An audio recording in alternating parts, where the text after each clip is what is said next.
Денес би сакал да размислуваме за... Ја најавив кога последен пат јас имам библиска полка.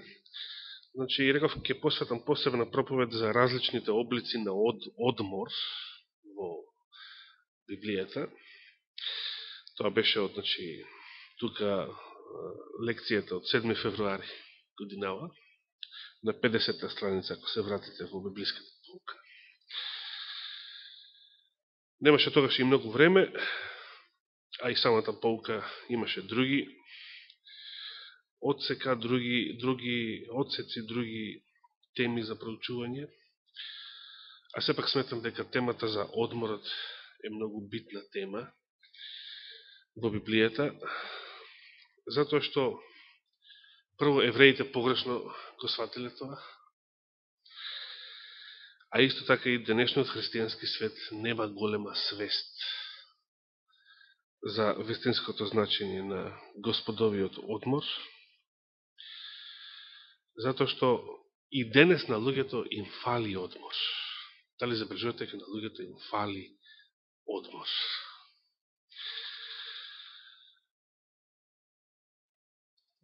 Денес, ако пратите, не знам дали следите, Грција е кобајаги православна земја. Ке речем кобајаги, бидеќи е паканска во суштина. Оно што е посебно интересно е таму православието е државна религија, значи единство помеѓу црквата и државата, што ни во Србија не е така.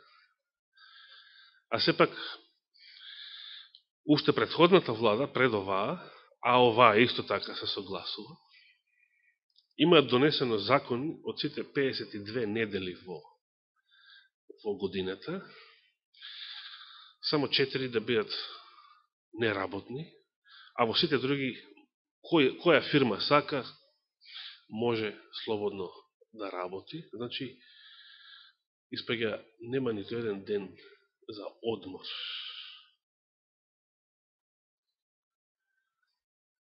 Не знам како е денес ситуацијата, пример во македонското општество, меѓуто од луѓе со кои што се среќавам, од многу луѓе со кои што сум се сретнал, мнозина се жалат дека немаат никаков одмор. И не зборам само за сендвичари, кебапчилници или бурекчилници, каде што навистина секој ден се работи, или ресторани, или така натаму. Има многу фирми каде што луѓето немаат никаков одмор. Зошто е тоа така? Дали е тоа случајно? Дали е тоа подготовка за некој неделен закон? Луѓето да посакаат одмор? Не знаеме. Или едноставно земските грижи, потребата за заработувачка, конкуренцијата и така натаму, сето тоа што се слуша и се зборува во економијата, ги терат луѓето на се помалку и помалку одмор. Јас се сеќавам, не знам дали се сеќават, имаше некои верници и тука кај нас. Еве, имавме порано еден старешина, кој што не би сакал по име да го споменам, бидејќи, иако ова што ќе го кажам не е нешто срамно или нешто погрешно кај него. Меѓутоа, секоја предпладне, на предпладневното богослужение, он дремеше. Дремеше, не можеше да се одржи на проповед. А самиот велеше дека секоја попладне е буден, одморен, дури и активен. Зошто е тоа така? Бидејќи е капнат, исцрпен, уморен во текот на седмицата, од работата, и во сабота наутро му треба одмор. Значи, тој обичен ноќен одмор од петок, предходната ноќ не му беше доволен. Секајам во Колешин исто така. Повеќето старци спија на утренската проповед. Луѓето беа капнати, од умор во текот на работната седмица. Како тие го доживуваат зборот одмор. Како, што за нив значи одмор? На самиот почеток од Библијата, веднаш после извештато создавањето, Мојсей пред се на евреите, бидејќи тие биле првите слушатели и читатели на Божието Слово, веднаш им ја представува темата за одмор. Кога вели дека во седмиот ден Господ се одмори од своите дела. Зошто? Зошто е тоа толку битна тема? Како прво, одморот не е одмор ако немало работа пред тоа. Точно или неточно? Точно.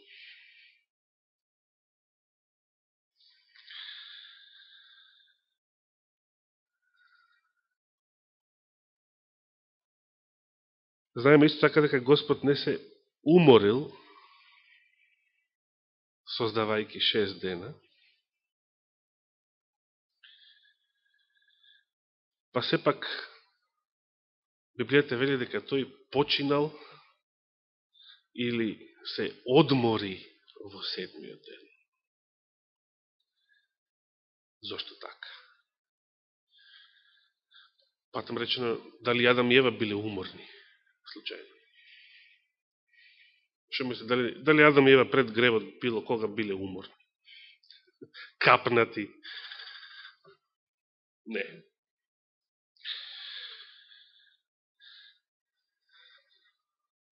Седмиот ден од создавањето беше денот на Господовиот одмор. Господ создавал 6 дена, не човекот. Господ работал 6 дена и седмиот се одморил. Кога читаме таму на почетокот, го благослови, го посвети седмиот ден и така натаму. Дали забележувате една битна разлика кај седмиот ден во однос на сите претходни? Освен тоа што значи тој ден почивал, не создавал, за разлика од претходните, освен што се вели само дека го благословил и го посветил, дали забележувате некоја конкретна разлика помеѓу седмиот и претходните, било кој од претходните 6 дена?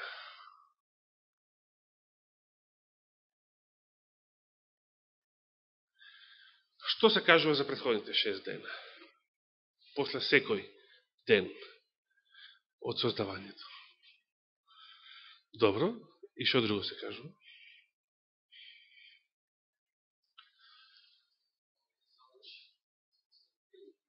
Да.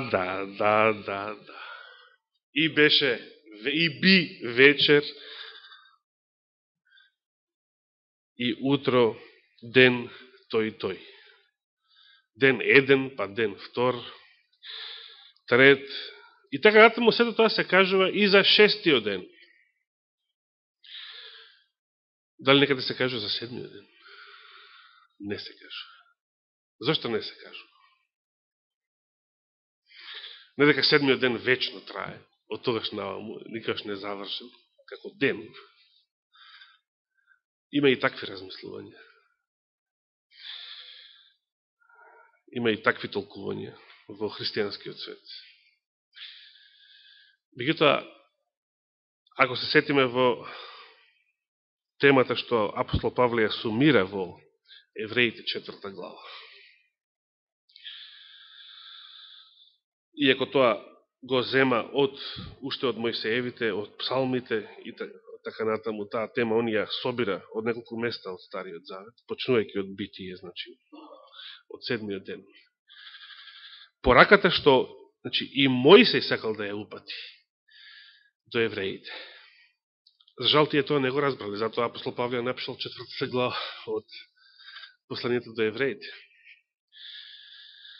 Пораката што уште Мојсей сакал да ја упати со тоа што за 7-тиот ден не напишал и би вечер, значи дека тој дел поминал, иако и тој поминал, одамна поминал. Која е пораката? Дека господовиот одмор или покој е нешто што никогаш не завршило. Нешто што никогаш не престанало. Затоа вели во псалмите: се заколна во мојот гнев, нема да влезат во мојот покој. Затоа вели исто така и понатаму во Новиот Завет во Евреите 4 глава, дека се уште е отворена врата да се влезе во Господовиот покој, во неговиот одмор. Бидејќи на вистина, Господ никогаш не го завршил својот одмор. Никогаш тоа дело на создавањето кое што тогаш го завршил, кога почнал неговиот одмор, тој одмор никогаш не го прекинал. Тогаш се одморил затоа што се беше совршено. Не остана нешто недовршено да го дооправи за подоцна.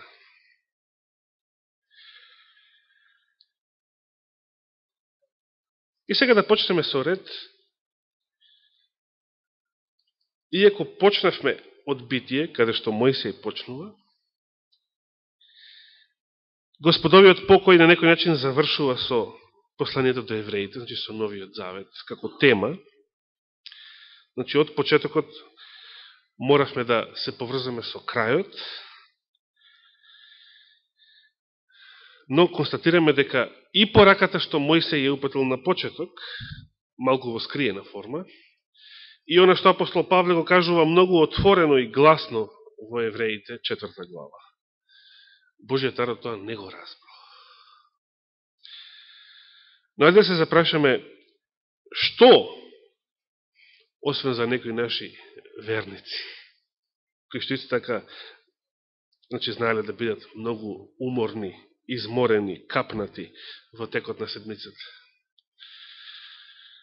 Што за евреите значал, представувал поимот одмор? Ке се запознаеме со неколку текстови. Како прво, ке се сетиме, ке отвориме во Излез. Пред излегувањето од Египет, што било првото што му рекле на фараонот? Значи, која била првата порака што му била упатена на фараонот за да дозволи, значи тие во него побарале дозвола. Првата порака беше од фараонот да се добие дозвола за нешто, не за напуштање на Египет за секогаш. Тоа не било барањето. Се разбира, ниту еден господар не би се согласил на такво барање. Неговите робови да побараат, дозволени да си отидеме на раат во некоја земја и повеќе лице да не ни видиш. Не, тоа не било барањето. Ако било за тоа, немаше се бара дозвола, се разбира. И кога конечно излегува сите војски господови од Египет, кога морале да се случат сите зла, сите казни, сите убиства на првородени, бидејќи фараонот беше толку тврдокорен, тогаш не се бараше од никого дозвола. Тогаш по Божија заповед излегува и го напуштија Египет за секогаш. Но првото, значи 5 глава Излез, што прво побара од фараонот како дозвола? Да, побараа, значи, пауза од својата работа. Знаете што значи ова именка работа? Од каде потекнува овој збор? Потекнува од зборот раб. Што значи раб? Роб, Работата било нешто што го работеле само робовите.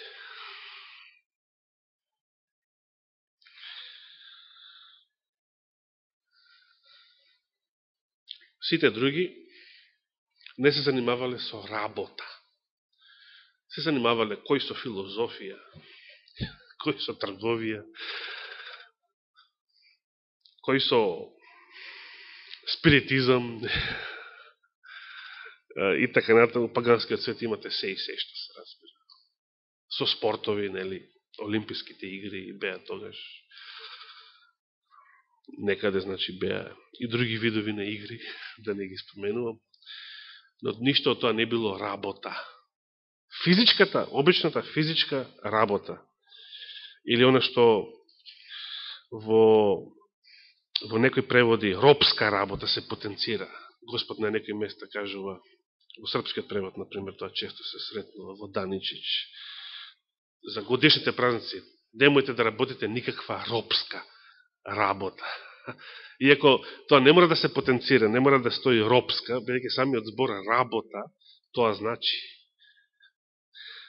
физички труд, нешто од што човекот се исцрпувал, нешто од што се уморувал.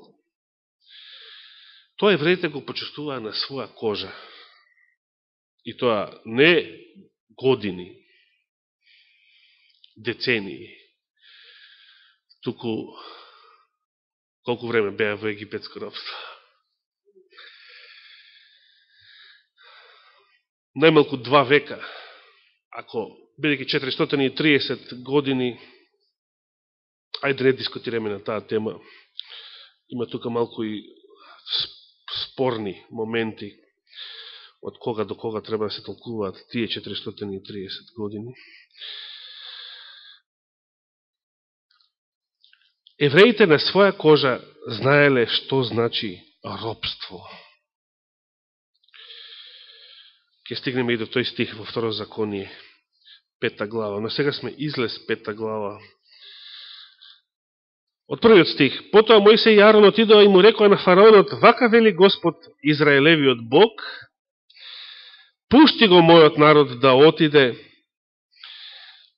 и овде се вели да прослави свеченост во Константинов. Да празнува празник, во други преводи се вели да принесе жртва. Значи, со други зборови, се работи за некој верски обред, за верска служба. Ајде да го кажеме тоа така општо. Пушти го мојот народ да отиде и да прослави празник или да изврши верска служба во моја, значи во Господова чест.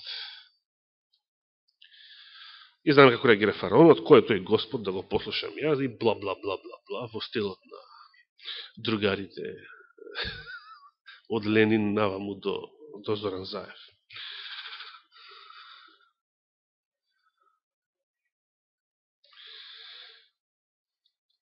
Значи,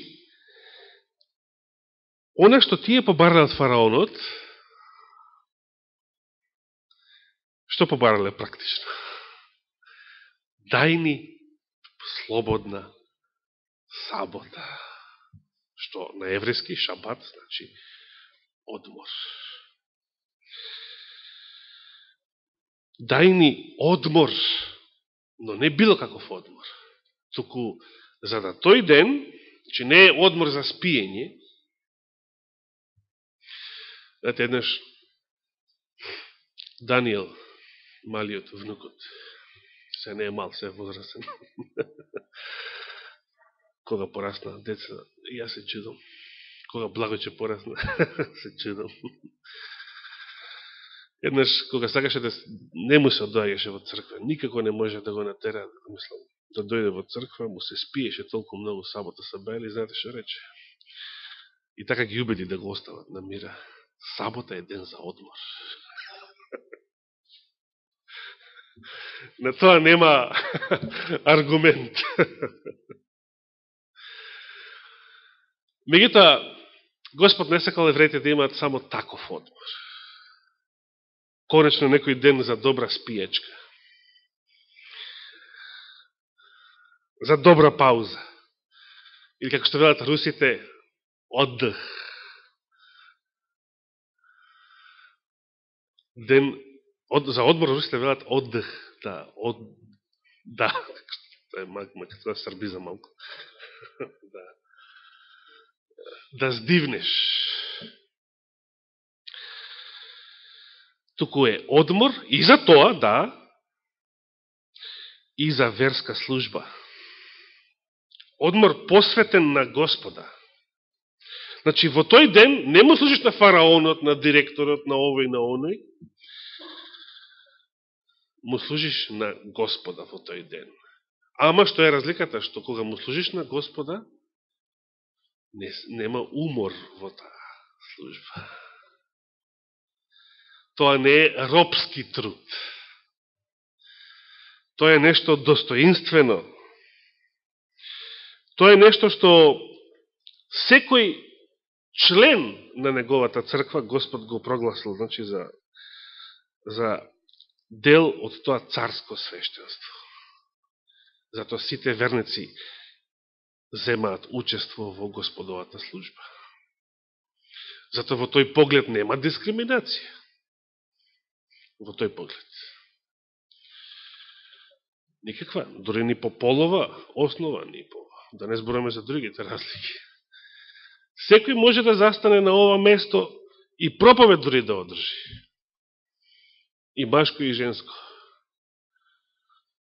Сега не зборуваме за ракоположување, тоа е веќе нешто друго. Друга тема. Евреите побарале ваква пауза, побарале одмор, но посветен одмор на Господа. Како тоа го свателе египјаните, ги нарекле мрзливци. И затоа во истата глава се вели, во истиот ден фараонот, 6 стих вели, им заповеда на своите надгледувачи, односно надзорници и бележници, тога сте вели, не набавувајте му на овој народ плева како досега, нека одат сами, нека се ја собираат, а барете од нив исто количество плитари, што го правеа како и досега. Значи, иста норма. Знаете, кога го читав ова, се подсетив. Знаете во кој друг систем производството се одвиваше според однапред зададени норми? Во комунизмот.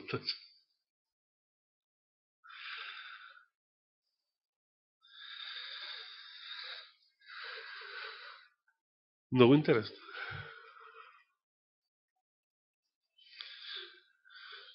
Колку мине од вас имавте проблем со слободен ден? Не било кој, туку со саботниот ден во комунизмот. Дали евреите можеле да почувствуваат, да уживаат одмор, тогаш кога се во робство? Кога биле во робство? Се разбира, не.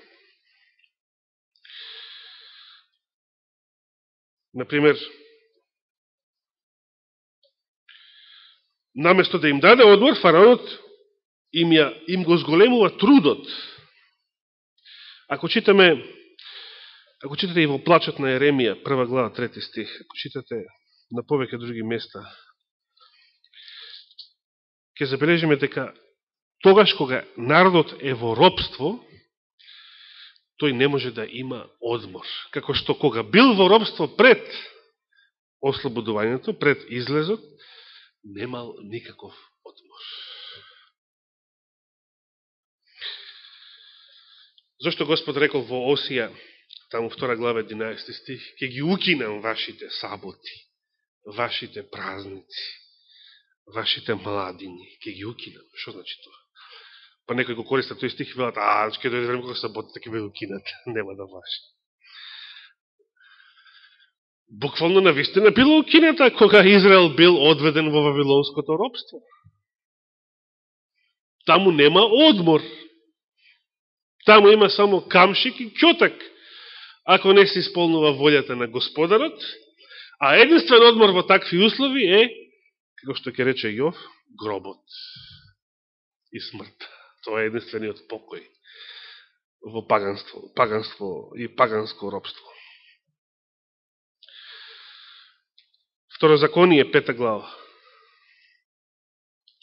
Или 5 книга Мојсеева. Второзаконие, 5 глава. Кога се повторуваат 10 заповеди, дали забележувате разлика во 4-та заповед, во однос на Излез 20 глава, кога прв пат се кажуваат. Да прочитаме таа разлика и да видиме зашто таа разлика била битна, барем за израелскиот народ. Да. Значи, Второзаконие, или 5-та книга Мојсеева, 5 глава.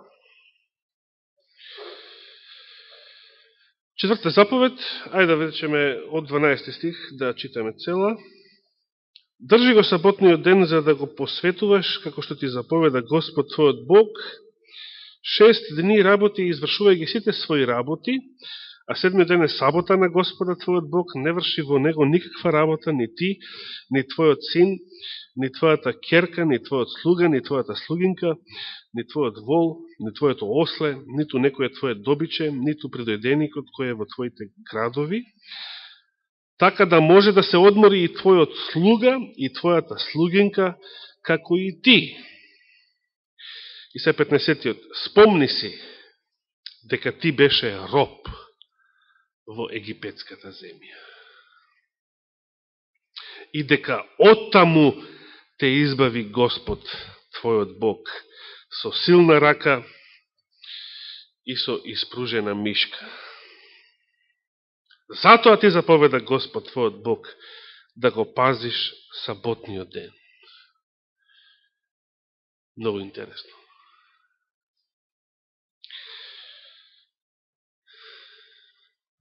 Значи, секоја сабота, кога доаѓала, израелецот, наместо да штрака со клучеви, како што на времето сведочеше брат Васе, дека евреите правеле во Скопје, пред своите дуќани, сабота, од кога било близко за Идисонце, штракале со клучевите пред... Им било здодевно, биле нетрпеливи да заврши сабота, да го отворат дуќанот, да продолжи бизнисот. Наместо тоа, евреинот требало, кога доаѓала саботата, да почувствува благослов, благодарност пред се, што, да го подсети тоа, на што? Тој одмор, дека бил роб и дека Господ го избавил од тешко и луто робство. Нели е тоа благослов? Ама ние не сме биле буквално камшикувани како робови, па да знаеме дека е благослов. Или може би некој од нас не биле бркани од работа заради сабота, па да знаеме колко е тоа благослов.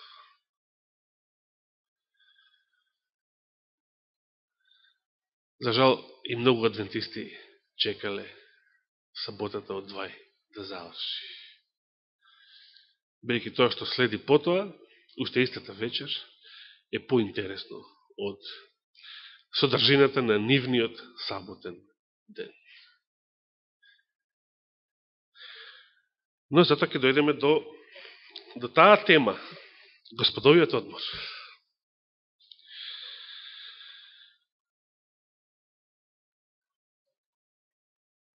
Суштината на одморот што евреите требале да ја разберат е дека одморот представува мир. И телесен, и душевен. Мир. Затоа е наречено, тој одмор е наречен покој. Што се значи зборот покој? На пат за ветрената земја, евреите требало во неја да најдат покој. Бидејќи додека патувале низ пустината, тоа не било покој. Самиот пат до таму. Ветената земја за Божиот народ, небесното царство, небесниот Ерусалим е исто така покој, бидејќи ова тука, патувањето низ оваа солзна долина, низ оваа сенка на смртта, не е покој. Тука се води борба. Жестока борба. Апостол Павле ќе рече дека Исус Навин не им дал покој кога веќе се населиле во ветената земја. Зашто ако тој им дадеше покој, тогаш немаше Господ во времето на Давид, подоцна, векови подоцна, да зборува за некој друг ден, кога вели денес. Господовиот покој е денес. Тој никогаш не завршува, рековме. И тоа денес е оној час, оној благопријатен момент на спасението.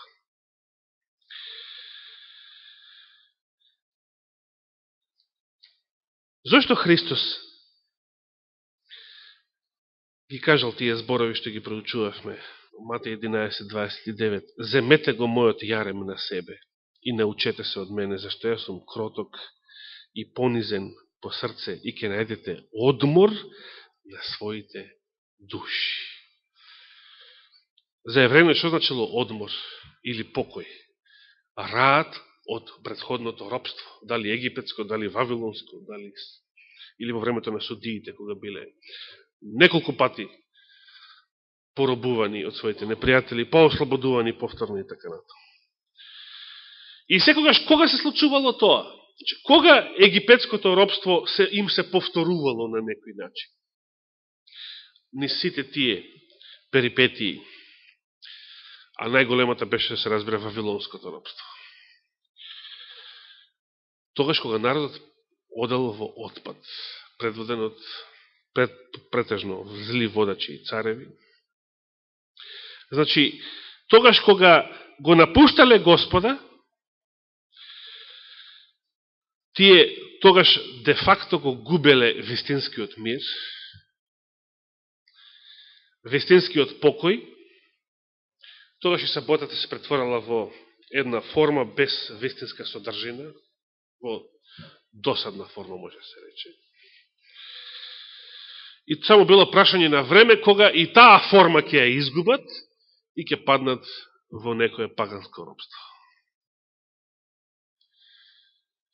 Сите овие искуства израелскиот народ требал да разбере, значи, заробување, поослободување, заробување и ослободување. Дека одморот и мирот и покојот го губеле тогаш кога оделе во отпад. Тогаш кога почнале да вршат беззаконија и повеќе не се каеле за нив, туку беззаконието станало, непослушноста и беззаконието станале норма, станале нормален начин на живот.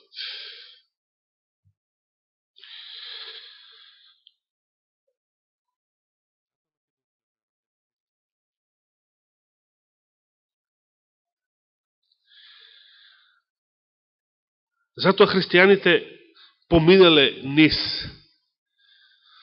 векови турско робство на овие простори. И никако да ја научиме таа лекција до ден денес. Што представува вистинскиот одмор?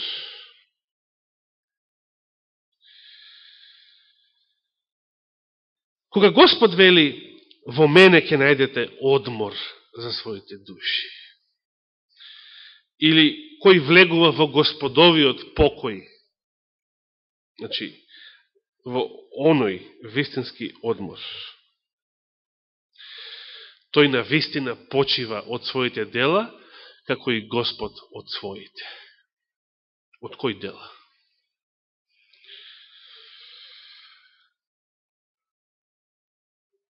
По аналогија, ако Христос нуди одмор, во кој што треба да се влезе со вера, тогаш во какво робство сме ние пред да го искусиме тој одмор. Дали сме во некакво робство? Да. Тоа е најстрашното робство од сите видови на робство кои што постојат. Робството на греот.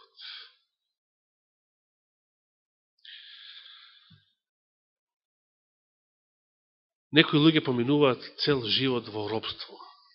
10 години, 15 години на само една грешна навика. Некои може би подолго, децении.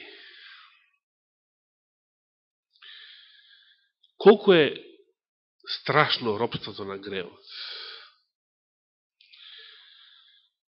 Знаете, египетското робство, значи првото робство од кое што биле ослободени, добивајки сабота, после тоа, значи, одмор и годишни празници и сето тоа понатаму. Не било тоа само јадење ќотек, камшикување, труд, напор, без пауза, без одмор. Имало и работи кои што биле привлечни за израелците таму. И тоа толку привлечни, што често пати во пустината се сеќавале на нив и сакале да се вратат во Египет заради нив. Кои биле тие работи? Лонците со месо,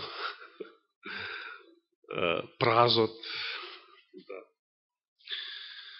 И така натаму. Зошто се споменати тие детали? Дори маната, господовиот леп, ангелскиот леп, така наречен, иако тоа фигуративен израз, им се оградил на нивните души. Го посакале египетското месо.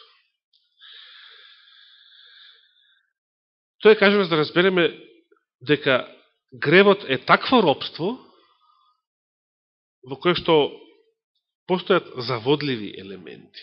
Има работи што ни се свиѓаат во тоа робство. Не е тоа само мака. Да беше само мака, луѓето одамна ќе бараа спас. И ќе беа полни сите цркви. Не само нашите. Но во робството на гревот има заводливи елементи. Затоа тоа толку страшно робство. Вистина ви велам, кој прави грев, му робува на гревот.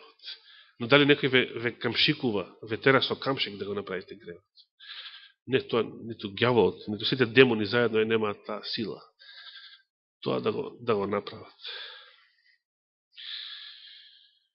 Меѓутоа што вели апостол Јаков? И постои нешто внатре во нас, кое што не влече и не мами, вели. Тоа што е внатре во нас не влече, ама не мами. Значи, тоа е измама. Тоа не е вистинско задоволство.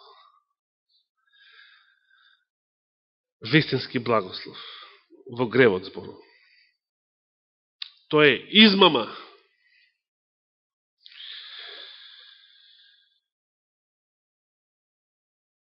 Од ова робство, од кое што никој никогаш не можел да се ослободи, освен на еден начин. А тоа е Христос, само Христос ни го нуди вистинскиот одмор, што пак не значи дека во него нема никаква работа. Значи, тој споменува некој негов јарем, но тој јарем е лесен. И вели, и носи мир, ќе најдете одмор на вашите души. Што е спротивното од тоа? И што за жал ќе биде искуство на сите оние кои што ќе ја отфрлат ова порака, овој повик да влезат во Господовиот покој. Да отвориме прво Исаија 57 глава. Исаија 57 глава. И тука некаде последните стихови се интересни за читање. од 18-тиот би започнал.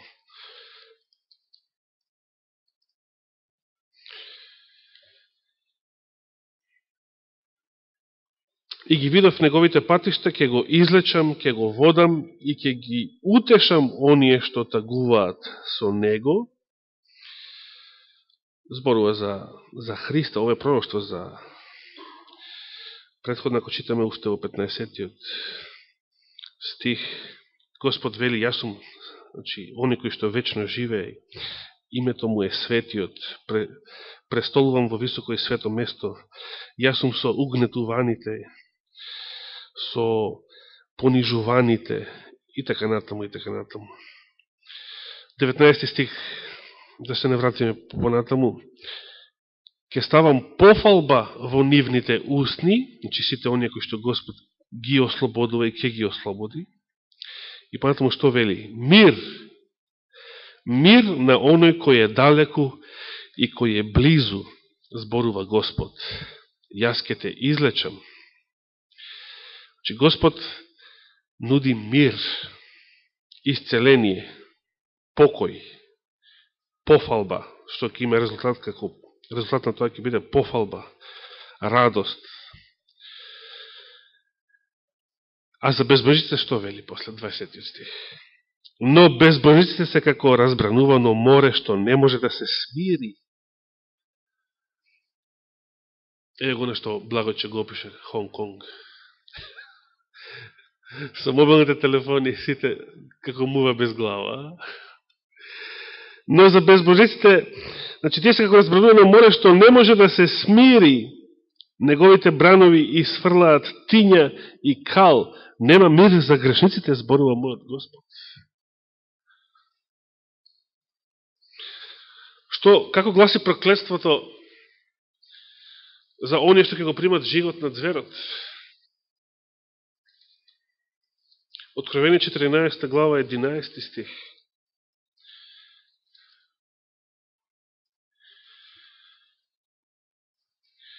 Откровение 14 глава 11 стих вели, скоро го прочувавме овој текст, кога објаснувавме што значи тоа до век и века ќе се мачат.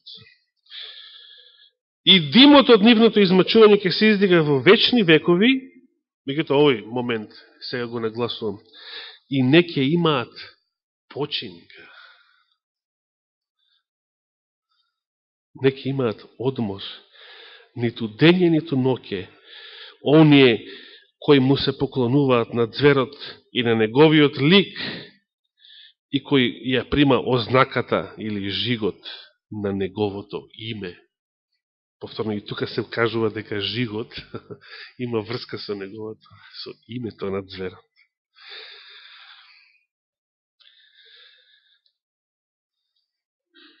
Навистина, кога Антихристот ќе наметне својата волја, а мнози не велат дека се ќе започне од наредната година, 17-та, значи. И до 20-та планираат сите да бидат чипирани.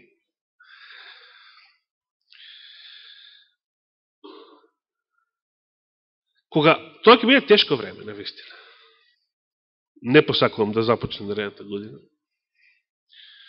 Меѓутоа, значи, не сме тие што треба да сакаме да дојдат искушенијата и неволите што поскоро. Меѓутоа, тие кога тогаш ќе дојдат, а ние треба да бидеме спремни. Дали сме спремни? Но да запамтиме, тоа ќе биде тешко време. И повеќе ќе зборувам на оваа тема, кога ќе зборувам за саботата како Божиот печат, тоа во некои наредни саботи на вечер. Ќе биде тешко време. Значи, на милион начини ќе изгледа полесно да се прими жигот, за да се избегнат сите тие маки и страдања, сите тие искушенија и неволи и прогонства. И да не зборувам. Доста е само значи, да нема, да имате забрана за купување и продавање, доста е само тоа. И едете криза, неволи, проблеми и така натаму. Да не зборуваме за пострашни прогонства. Или поголеми неволи, какви што и тие ќе дојдат. Сето тоа ќе биде страшно. Меѓутоа, што е пострашно? Тоа или ова што го прочитавме? Не ќе имаат починка, не ќе имаат рад, не ќе можат да здивнат за момент. Денен и ноќе, оние кои му се поклонуваат на дзерот и на неговиот лик и кои го примаат жигот на неговото име. Така како почивката има врска со жигот на дзерот, со Божиот печат, односно неговата спротивност. Но за тоа повеќе тогаш. Браќи и сестри, што представува саботниот ден за нас?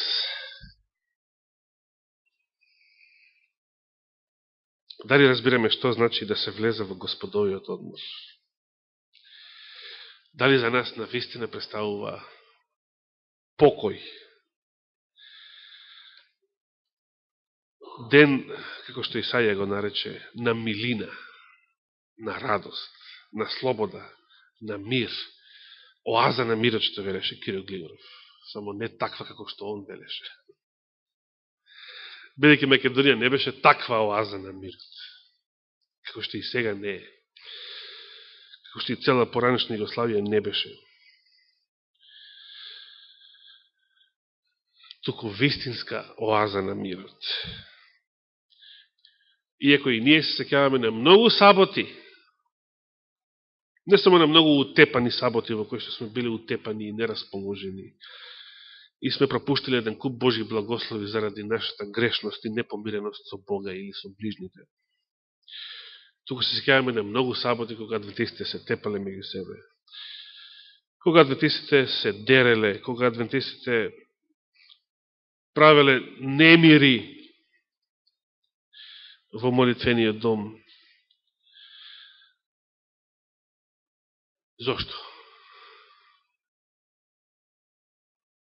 Затоа што не знаеле што е Господовиот покој. Не сме биле влезени во Христовиот одмор. И не сме можеле таа атмосфера да ја шириме и на другите. И тој благослов да го имаме во нашите души. Нека Господ не помогне да го разбереме и да го прифатиме повикот на апостол Павле, кој што и денес е отворен. И денес е се уште времето благопријатно. Денес е се уште отворена вратата на спасението. И денес се уште можеме да влеземе во Господовиот покој. Нека му е фала и слава вечно. Амин.